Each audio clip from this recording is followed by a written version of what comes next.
भाऊ तुम्ही असे रानावानामध्ये तुम्ही खोप्या करतात, तुम्ही असं जमिनीवर खाली झोपतात, तुम्हाला विचू काढायचं यायचं, तुम्हाला सापा बिपाचं हे वाटत नाही का? हो का, आम्ही जमिनीवर झोपलोत काय आणि घरामध्ये खोटवर झोपलोत काय?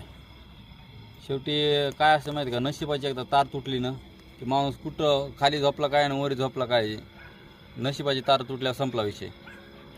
आणि राहिला इचू काढायचा विषय तर आमच्या ऊस तोडताना आमच्या पायाखालून परडं फिडं निघून जातात, पण अजिबात ढका लावू शकत नाहीत.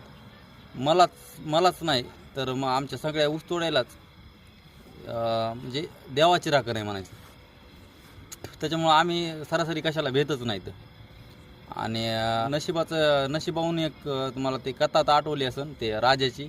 राजा काचेच्या बंगल्यामध्ये जाऊन झोपते, पण शेवटी त्याची नशिबाची तार तुटलेली असते. शेवटी तिथं का व्हायना पण त्याचं मरणच होतं आहे. त्याच्यामुळं नशिबावरचा खेळ आहे सगळा. कुठे बी झोपा बिंदास.